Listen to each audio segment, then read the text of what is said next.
lève le camp. C'était un chouette bivouac au milieu des cèdres, peut-être. On est parti un petit peu tard ce matin, 10h30, mais on a bien dormi. On était au frais, le campement était entre 2002 et 2003 mètres d'altitude, je crois. Et du coup, le matin, malgré le petit soleil qui perce, on a pu faire durer un peu.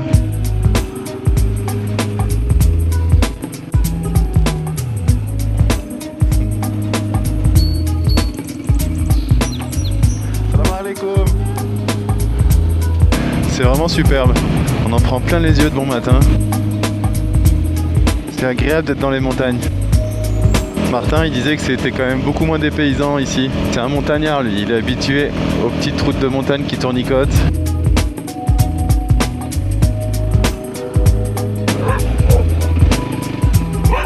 Vas-y.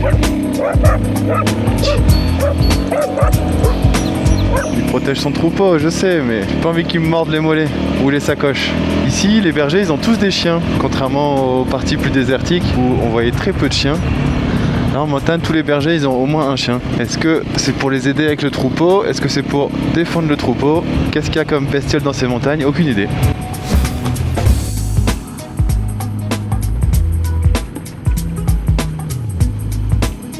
Bon, du coup ce matin on est repartis tous les trois. On prend la route principale qui est quand même une toute petite route moitié piste, moitié bitume pour rejoindre un village dont j'ai oublié le nom. De là il nous restera peut-être 500 km jusqu'au Nador et donc plusieurs options, soit on prend au plus court, soit on traverse la forêt de cèdres de l'Atlas et en termes de kilomètres c'est à peu près équivalent. Donc on va voir avec Martin ce qu'on fait.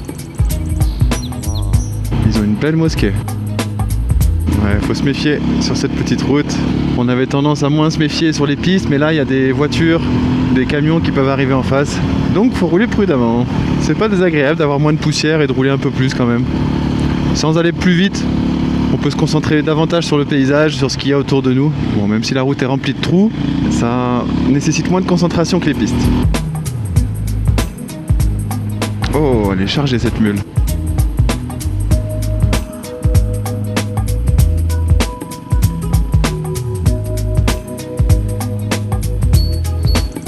Là, on est en train petit à petit de quitter le Haut-Atlas, dans quelques dizaines de kilomètres. On se retrouvera entre le Haut et le Moyen Atlas.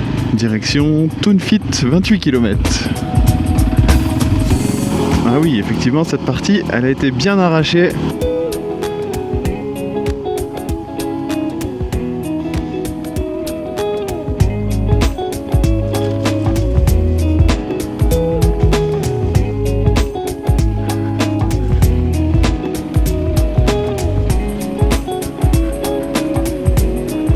Oh, un cheval arbre.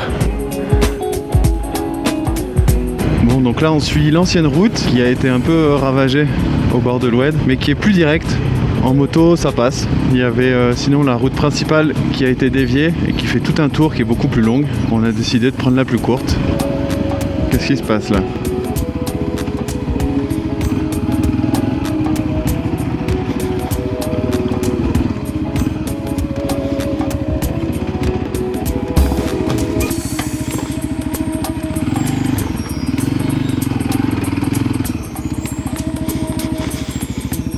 Easy. Ah, la piste descend dans l'Oued. Ouh, ça va être rigolo, dis donc.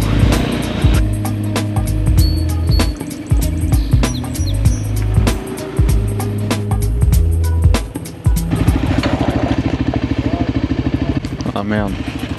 C'est pas facile pour Martin. Sa moto a quelques petits soucis. Elle cale des fois de manière inopinée. Quand il est en première ou en seconde surtout, donc dans les passages techniques en fait.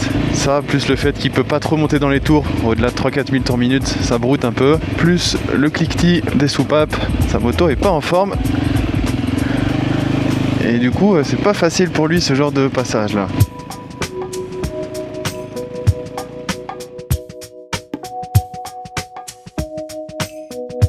Bon, on est bien dans l'eau. Oh, il reste plus grand chose de la route. On avait remonté beaucoup d'Oued, on n'en avait jamais trop descendu je crois. Encore moins avec de l'eau. Salam alaikum. On va à Tunfit. Ouais. Ok, shukran. Les gens sont vraiment adorables. Ils sont toujours prêts à nous aider. Bon, à leur manière, hein, des fois ça nous aide pas vraiment, mais toujours prêts à rendre service avec le sourire. Ouh, des saules pleureurs. Oh, c'est superbe. Bon, papa et Martin ont décidé de retourner sur la route. Moi, j'ai pas trop confiance dans ce qui peut arriver après. Il y a encore quand même pas mal de traces dans l'Oued, alors je préfère rester là.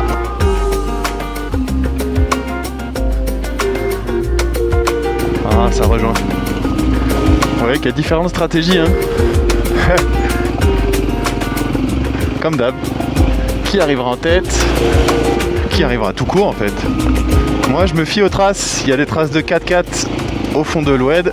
Si un 4x4 passe, une moto passe. Il n'y a que dans le sable où cette règle ne se vérifie pas. Enfin dans le sable, dans le fèche-fèche plutôt. Mais il est magnifique cette Oued. Ah, bah ils sont plus là. Ah, ça y est. J'ai eu peur qu'ils se soient coincés. Ça va? La flotte a dû tout embarquer. C'est fou ça. Bah ouais hein. La force de... Quand il pleut, ça doit pas rigoler hein.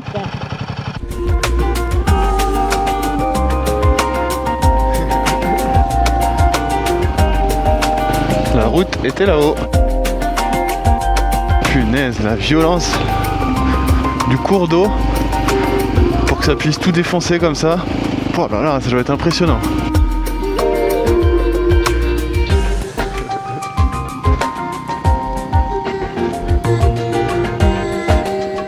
Oh, il va.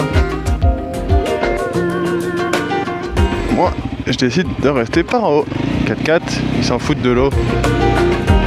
Moi, je choisis de suivre les traces moto.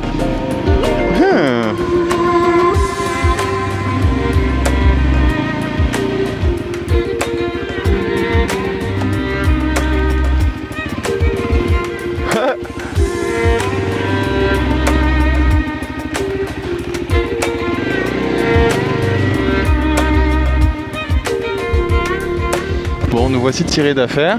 On a réapparu sur une petite route où il y a des grands traits blancs. J'ai l'impression que c'est le futur tracé d'une prochaine route. Encore un chantier qui s'annonce colossal. Cabrage. Le cabrage. Le cabrage. Eh. Nous, on sait pas faire le cabrage. Le cabrage. Non, Ah. non, le cabrage, non. Non, moi je sais pas faire. Ouais. Toi, tu sais faire? Non, oui, le bicyclette. Avec la bicyclette, ouais. Ouais. Le démarrage. Le démarrage. Non. Ouais. Le moteur, il est froid au début, alors on n'accélère Non, pas trop fort. accélération. Non, voyage, non. Tout petit. Oui. On verra. Regarde. Monsieur. Ouais. Le cabrage. Toi, tu sais faire. Vas-y, montre.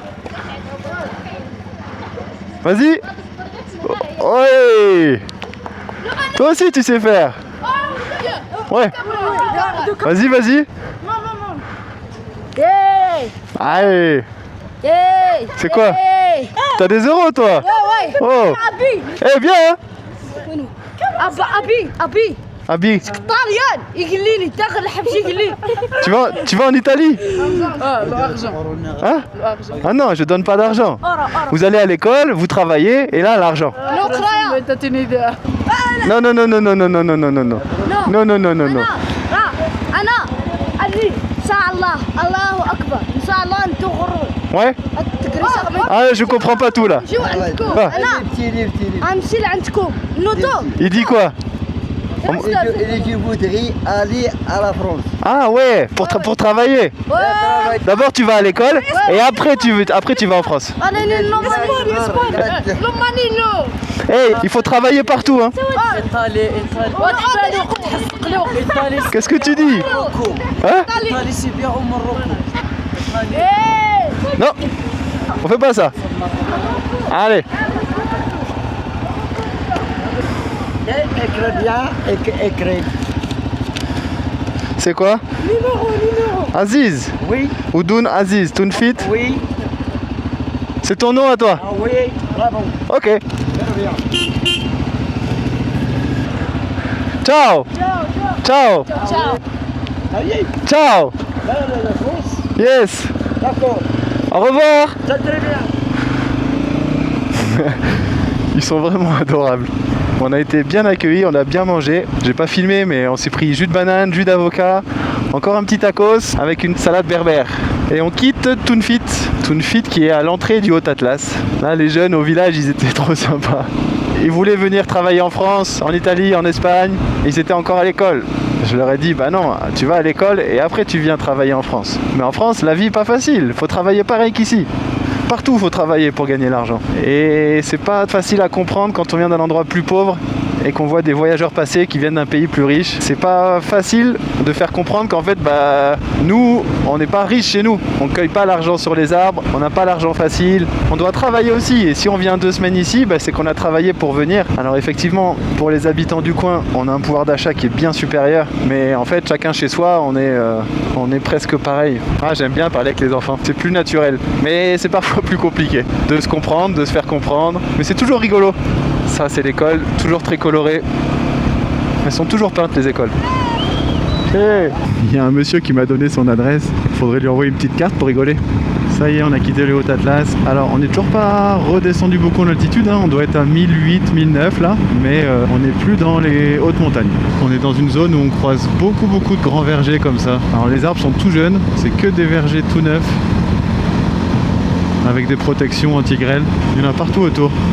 On est à Boumia, qui est une ville plutôt grosse, et on continue de remonter au nord petit à petit. Elles sont trop marrantes leurs toupies de béton. Salut les poulettes!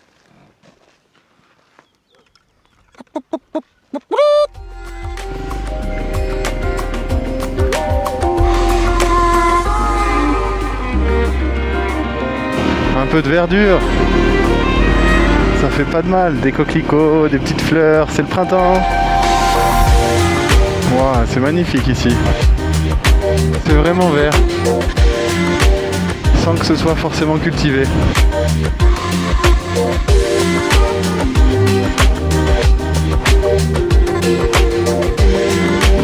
Ok, là je crois qu'on entre dans la forêt de cèdre. C'est trop beau le cèdre. C'est un arbre vraiment majestueux. Il est haut, il est large, il a des belles ramifications. Waouh, elle est belle cette forêt. Les moutons, ils ont un vrai green de golf. C'est magnifique ce coin. Je pense que le père, il pourra nous pardonner qu'on soit pas passé dans le Moyen Atlas ou au cirque de Jafar.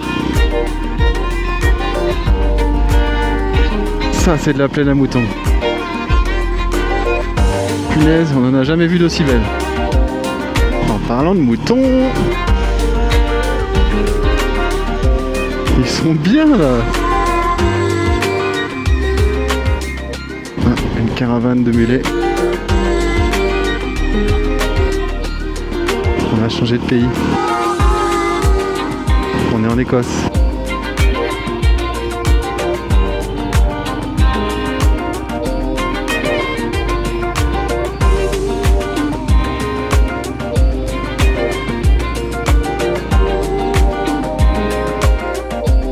Ça donne envie de rouler dedans. Ça donne envie de dormir dedans, de faire un gros bivouac sur du gazon. Ça va, monsieur Martin? Ça vaut le détour quand même, hein. T'as vu? Impressionnant, hein. On est en Écosse. De ouf. Les moutons, tout.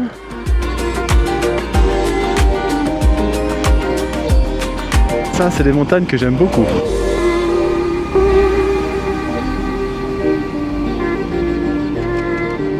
Ce sont vraiment des arbres magnifiques. Oh là là, la taille. C'est dur de se concentrer sur la piste là.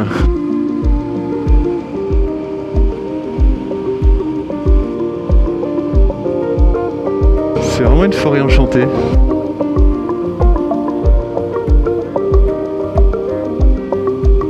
Il a dû bien pleuvoir pour que ce soit vert comme ça, mais ça fait un tapis splendide. C'est une cigogne.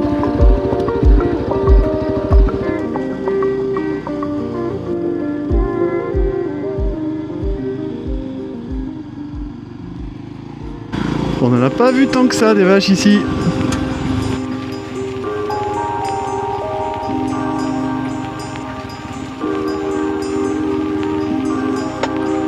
Forêt domaniale d'Ajdir. Ça ressemble bien à des chemins de chez nous. Oh, des petites cigognes encore. J'aime bien les cigognes.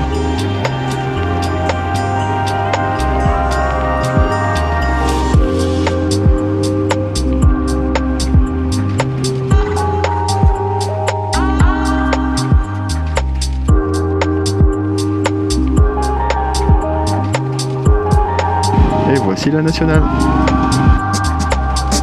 J'ai aucune idée de ce que ça veut dire, mais c'est joli.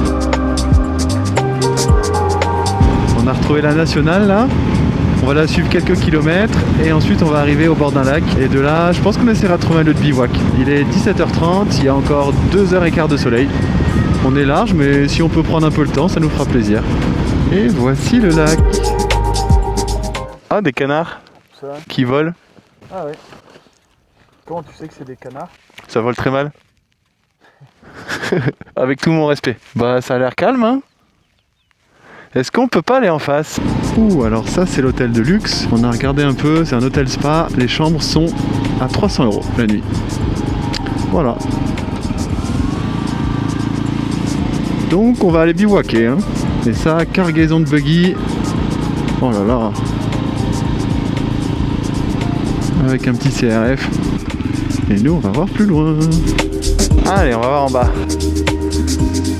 Du sable. Oh, oh, je suis content.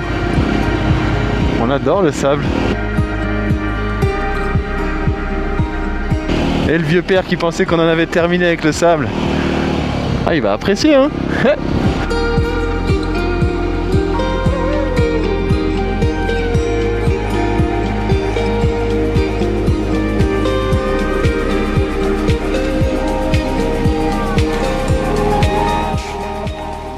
Bon, bah on a trouvé un chouette lieu de bivouac au bord du lac.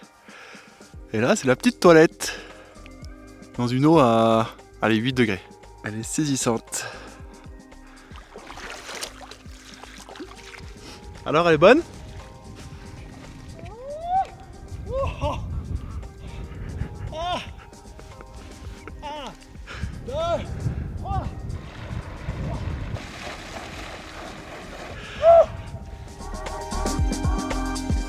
Bon bah voilà, on est en mode camping, chacun son petit emplacement.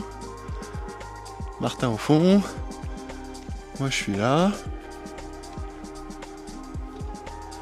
Le joli lac. Et le père il est là.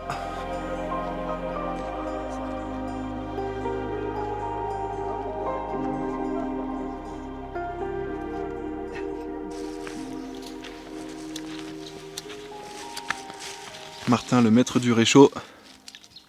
Oh putain. Chier. J'ai l'impression que les ventilations sont pas assez grosses. Pourtant c'est censé être bien étudié ce machin.